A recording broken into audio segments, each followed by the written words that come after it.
for Syracuse basketball. With that, we bring on a guy we like to talk to this time of year. That's our friend Isaac Schade from the Locked On College Basketball Podcast. Isaac, so great to chat again, as always. Hey, Brian, it's great to be here. Man, you were just talking about Syracuse football. How about Kyle McCord? What a dude.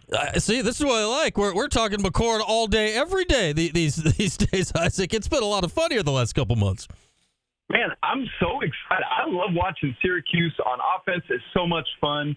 Gosh, I'm excited for this Pitt's offense. Brian, I don't know if you've started looking at it yet. I know we're talking basketball, but it is not the Pittsburgh offense you're used to seeing, so buck up for that. Yeah, it could. The Pitt had a little kind of a wonky game this last weekend, but before that, man, they were scoring a lot of points. So this could be a shootout next Thursday, and that's going to be a fun one coming up in Pittsburgh. We got the ACC polls out. What was it, yesterday? The AP Top 25 came out, I think, on Monday. So we get our first taste of all this stuff. Give me out of all that, you got the polls in front of you. What's item number one that hit you in the face, Isaac? Oh, well, how about for the ACC? Look, surprise, surprise, Duke is yet again the preseason pick for number one. But, Brian, let's just say, I always got to bring you a stat, right? Here we go. Please do. Duke has been the preseason pick by the ACC media 9 of the last 12 seasons. Brian, I'm just going to trivia you here. How many of those 9 times in the last 12 seasons that they've been picked number one have they actually finished as number one in the regular season? All right. Well, I know Virginia would have won a bunch of them in there in the last 12 seasons. I'm going to go just shot in the dark. I'm going to go 3. How does 3 sound? 1. The answer is 1. No kidding. What the year they won the title? Is that it? No, it was 21-22, actually, was the one year they did it, the year that Kansas won. Okay. So that was that blue blood Final Four of Kansas, Duke, Carolina, and Villanova. Right. So, wow. Crazy stuff. Anyway, so all that to say, look, I love preseason media polls. It's what we do in media, right, Brian? But, the thing is, it's such a crapshoot more than ever because of the portal. And so we just got to deal with that. So ultimately, I'm not shocked by any of the ACC preseason poll stuff. We all expected Duke and Carolina to be 1 and 2 in some order. We all expected some combination of Cooper Flagg and R.J. Davis to be right at the top of all the individual award stuff. So nothing really crazy, honestly, in our conference poll there to me. Yeah, I'd say after the top 2, right? It was who knows, right? I get, Wake's third. They got Hunter Salas. Clemson's got some guys back. Right. But the middle of the league, right? You could have shook that out, the next 10 teams in almost any way you wanted. I don't know how in the preseason these days you can have a grasp on that stuff in October at this point. No, absolutely. I've been comparing it to the Big Ten 2 seasons ago, where I think Northwestern finished number 2 in after tiebreakers and stuff. They were number 2 in the Big Ten tournament. Mm-hmm. Had they lost their last regular season game, they would have been 9th. And it feels like the ACC could be that this year. I mean, honestly, we don't even know with Duke and North Carolina. Who knows what will happen with that? And I think that is probably encouraging to probably everyone in the ACC, other than Boston College and Stanford. They're just terrible. So there's that. Yeah, BC doesn't look great, and Stanford was not good the last few years out in the Pac-12. I can't imagine it's going to get a lot easier when you have to start bad and then fly all the way across the country a bunch of times. So we'll see how that goes for the new teams. 100%. Right? All right, so absolutely. Let's start with Duke here. They've got the Syracuse fans know they have Malik Brown, but that's not the main thing they're being ranked on. They've got Cooper Flagg, who from all accounts is one of these generational talents, and they've got a stud recruiting class. We haven't seen that, right, Isaac, necessarily the big freshman class translate into great college success recently. So what do you make of this Duke team when, they do have some guys back. They've added in all these star freshmen. How do you think this shakes out this year? And can Flagg be, one of the rare freshmen that actually drags his team really far during the season? There's a lot there, Brian, because you're so right. As we look across the college basketball landscape, it is teams that are getting old and staying old, whether it's through development or through the portal, that are really winning the day. Not that Duke has been bad, right? They've been solid, as was Kentucky, who did a lot of this under John Calipari. But it's just the teams that are actually winning championships from a regular season standpoint and an NCAA tournament standpoint are these teams that are older. Even in we go back to probably the most recent example of Duke being otherworldly good with freshmen would have been 18-19 when Zion wasn't even the top-ranked player on his own team. It was R.J. Barrett and then Cam Reddish and then Zion Williamson. One game in, and we immediately all knew. I don't think that's going to be the case with Cooper Flagg. To me, everything I've seen, every coach I've talked to, he is going to be as advertised. I mean, just even holding his own against the Olympic team this summer is reason enough to believe that he's going to be who we think he will be. But the thing is they've got a bunch of talented freshmen as well. Kaman Maluach, who is just a monster in the paint. He's from Sudan. Actually, he played on the Sudanese Olympic team, is really good. Con Knittel, who I think will actually be coming off the bench for Duke, but is going to be just a knockdown shooter. Darren Harris is a really great freshman, Isaiah Evans. But probably for me, Brian, the key for Duke this year is the junior version of Tyrese Proctor, because last year he did not take the ascension, the leap that we all expected him to. Like, there was so much talk about, like, Duke's going to be awesome this year because Tyrese Proctor and Jeremy Roach together in this backcourt is going to be ridiculous. And Proctor just didn't get there. So I think their championship aspirations hinge on Proctor's growth into this season. I mean, he's supposed to have been the second coming here for a while, and it's not quite happened for him on a consistent basis, so that'll be something to see. Isaac Schade with us on the Locked On College Basketball Podcast. He also covers Carolina primarily, so just a triple check on this, Isaac. Armando Bacot is gone. He's finally gone. Is he finally not there anymore? This is factual. You know what's so funny, Brian, is North Carolina played a charity exhibition at Memphis last night on Tuesday night, and Armando Bacot is a Grizzly, and so he was actually there. He was sitting courtside. He was on the broadcast for a little bit.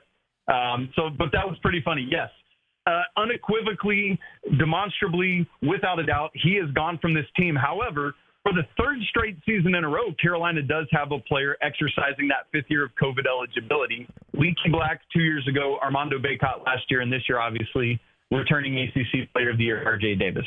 Yeah, and Davis, he's one of those stories, right, that is college hoops now. When you add in the COVID year, when you add in guys that are maybe not quite what the NBA is looking for, that certainly was Bacot's case. And then when you add in NIL, certainly down to the Carolina area, right? I don't want to say it made the decision easy for Davis. I think the easy move probably is just saying, all right, let's go to the NBA and take a shot. But for him to come back this year, like, all that stuff must have lined up perfectly for him to make the decision to come back. That's right. And it's funny, it feels like a lot of these guys who are in that position are either the traditional bigs, like your Bacot, like Hunter Dickinson, who's back at Kansas, for example, or the undersized guards are the guys that the NBA is kind of eschewing right now. And so they're like, all right, I'm going to make a couple $1 million in college, and I'm going to be on national TV about 40 times.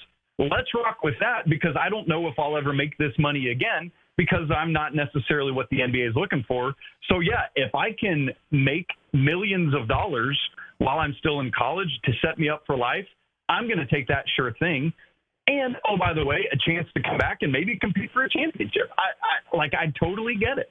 Yeah, I mean, as good as Davis was last year, there's no reason to think you can't be that and then, improve your game a little bit and have another fantastic season at the college level this year. Is there anyone in the league right now, all right, as I said, after this in the preseason polls, like, jumble it however you like, who do you have in the ACC this year as a team that you are, high on preseason and you're like, okay, I think this might be a team that could pop from the mid-pack?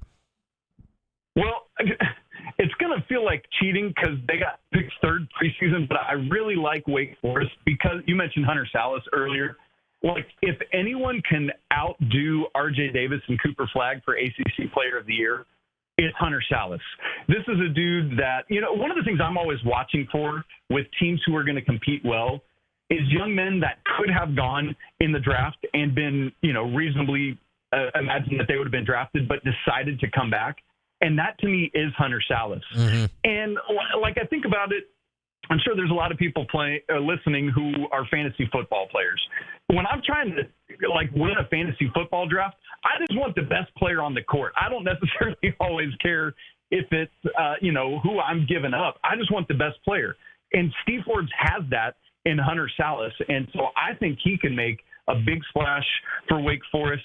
And so that's a team for me. But in terms of teams that would be a little bit lower, a couple that might be on the rise that I'm watching out for are the two teams who are on either side of Syracuse in the preseason poll for the ACC, and that's Notre Dame and that's Georgia Tech. And here's why.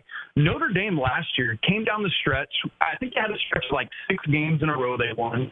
Have a couple dynamic freshmen, including Coach Shrewsbury's son, and we're really coming along. And then Georgia Tech, we just saw pops from them last year where they would, had games where they just looked inept, but other games where they were knocking off the top teams in the league. I think Damon Stoudemire is a really good coach. I think they're building something there. And so I wouldn't be surprised. I don't think they're going to compete for top, 4 in the league. They're not going to be double bye teams in the ACC tournament. But I think they are teams that are going to be on the rise. The Georgia Tech team last year was just delightfully insane. Like, I had no idea what they were doing on any given day. Like, hey, you're the best team in the league. They'll beat you, and then they'll lose for like 3 weeks straight. It was beyond peculiar watching them. We got our guy Isaac Schade from the Locked On College Basketball podcast with us. All right, Isaac, I was talking before about the idea of how hard it is to vote in these preseason polls, because if you don't cover a specific team like you do with North Carolina, you cover everybody, but you're really locked on Carolina. It's hard to know in this era of the portal and this and that, like who's on a team or who's these guys are. So put your foreigner glasses on here to look at Syracuse. What do you make of Syracuse right now before you've seen this collection of guys on the court together? That's a great question. And you're so right, Brian. It's so hard to know what to make of people. And so I'm always looking for known commodities because we don't know what we're going to get with the unknown commodities.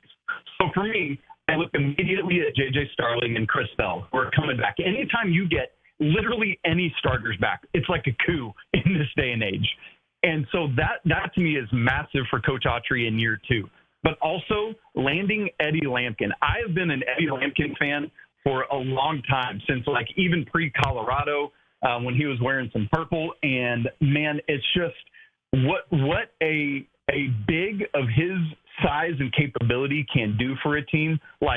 I'm wondering, can Eddie Lampkin be this year's DJ Burns from NC State last year? Right? Because he would just dominate. DJ Burns would in a multitude of ways, whether it was scoring or distributing. He was such a big reason that NC State went on that run that they did as it all came together. And so I'm looking at it can Eddie Lampkin be that? And then the other thing I'm always looking at is, even though, we're talking about the importance of experience, can you infuse with that experience some really, really, really talented freshmen? And as I say that, you obviously know that I'm alluding to Donnie Freeman. Mm-hmm. And I got to tell you, Brian, I am really excited about the possibility of a front court that includes both Freeman and Eddie Lampkin with Chris Bell on the wing there. I just think with a J.J. Starling in the backcourt, and then you got those 3 guys, I'm assuming at 3, 4, and 5 for Coach Autry. There is some intriguing for potential for me in those guys. And that, you add in the other 3 transfers and in Davis and Carlos and Taylor, and there's lots of possibilities, and we'll have to see how they transfer up, right? Lampkin was obviously at the high major level with those guys coming up from Delaware and Hofstra and Georgia State. That's always something we're watching for is how do these players react to transferring up? But if even 1 or 2 of them could hit a little bit, man, that would be huge for this team that, despite all the issues of last year, from the Clouds injury to suspension, still getting 20 wins is massive. But it's, obviously we got to see who steps into the Judah Mitchell. Who is the alpha male? Who's going to be the dude for this team? Yeah, and I think that's the question. Today, beats me. It beats. We've had this debate, and we've not answered the question yet. We'll see if there is an answer to that question when we, exhibition game a week from Saturday, and then the real game's obviously starting not too far off. All right, Isaac. So there's the ACC. ACC only has 2 in the preseason top 25. Yeah. They're Duke and Carolina. We look at this: Kansas 1, Alabama bringing back a lot from last year and is 2. UConn, you can't get them out 3. Houston and Iowa State is the top 5. So there's a lot of Big 12 there. I want to go right to UConn. All right, what do they got this year? They lost a lot from last year. What are they looking like? And do they have a legit shot here at 3 in a row, which is something obviously that has not been done since the John Wooden days? They do have a shot. I actually, Brian, think they're a little too high at 3. I think 3 is a benefit of the Dan Hurley doubt ranking because, I'm even going to hedge on that, though, because at the same time, we've all doubted them each of the past 2 years coming into the year as well. They weren't even ranked that first year they won the championship 2 seasons ago. I think they were like 27th in the preseason poll, something like that. And it's solid, but the thing is, where they've been exemplary the last couple of years is like Tristan Newton at the point guard. Donovan Clingan last year at the big. Adamas Sanogo the year before that. You've got these dudes.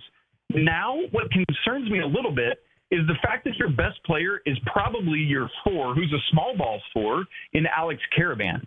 And so what I'm wondering is, is that going to be enough? They've got a solid 8. They had an exhibition the other night. Who was their starting 5? Solomon Ball, Hassan Diarra, who were both coming back, Caravan, Liam McNeely, who's going to be a stud freshman. Watch for him. He's one of the best freshmen in the nation. And then Samson Johnson, who would have been Klingen's backup last year. So you've got that. Aiden Mahaney came off the bench, who has been really, really good for St. Mary's the past 2 years. He's a junior. Jalen Stewart, who's returning. Terrace Reed, who's an incoming transfer that will probably be Samson Johnson's backup. So that's a really solid 8. But I'm not convinced that there is somebody that can just. We were just talking about that alpha male for Syracuse. I don't know that I've seen that yet, but they're a very strong team, and so I think they're going to be good. I expect them to win the Big East again, but are they elite enough to keep up with Kansas, to keep up with Alabama? If Houston is going to be as good as we think they are again, if all the Duke talent comes together, I don't know that they are that individually talented, but can the Dan Hurley mixture of a team do the work again? All right, lastly for you, Isaac, I'll ask you kind of the same as I asked you for the ACC. Just give me one other nationally. What team are you I am intrigued by insert team here this season? Like a team that's ranked or outside? Yeah, you can pick a team that's ranked. I mean, like Kansas would probably be a boring answer, but whatever you got, Isaac. Man, this team, I'm just excited about this team here this year. Yep. One for me is, there's so many. I'm trying to pick in real time because this is not going to be boring. It's going to be kind of a duh, but you'll understand why I'm picking them. It's Kentucky. All right. Kentucky is 23rd preseason. Mark Pope was a completely unsexy choice for this program. But the thing for me, Brian, I don't know how old you are. I'm 40 years old. No, I'm 42, Isaac, so we're about the same here. We've seen the same stuff. So it's the Kentucky that I remember from the late 90s when you had Reed Shepherd's dad, Jeff Shepherd. You had, all these just quintessential Kentucky teams. I'm very excited to see, everything I've seen from Mark Pope is his hope and intention to return this team to, that Kentucky. Man, and college basketball to me is better when we get that version of the Wildcats. That's what I'm watching for. I had a Kentucky fan tell me the other day, I've been so frustrated because, every mural, every picture you see is all of John Calipari's first-round draft picks in place of championships won, in place of Final Fours, and things like the team stuff that we think about when we think about Kentucky. I'm hopeful to see a return to that because ultimately, while I'm grateful for Kentucky's off-season recruiting championships, I would rather see them do it on the floor. So that's intriguing. One other one I'll mention is Indiana, because Mike Woodson is right on the hot seat because things did not go well last year. He went out and brought in a bunch of talent in the transfer portal. I don't think they have a lot of great shooting, but I feel like the Big Ten's pretty wide open. And so can they do it? And if not, who's it going to be for this conference that hasn't won a championship since 2000? The one problem with the two teams that you've picked here, Isaac, and the one problem is that those are the two programs that have beaten Syracuse in national championship games. So we're gonna let you slide on it, but that's the one problem Fair. here with those Fair. two teams. But certainly, two blue bloods in similar positions, that's for sure. All right, man. Always great to talk some hoops for you. Sure, we'll catch up plenty throughout the season, but great to chat today, and thanks for coming on. Hey, you too, Brian. Look, also be careful against slippery rock. We don't want any turned ankles on that mossy rock structure, so be careful about that. Yeah, that's what I'm saying. That's a dangerous team to play in the preseason with their name. You got to watch out for this stuff. All right, man. I apologize for my dad joke on the way out. Have a great afternoon. There we go. So, we all get one. I made one earlier in the show, and I got like a week and 2 weeks left to make some more slippery rock jokes. So we'll work them in. With that, let's take a break.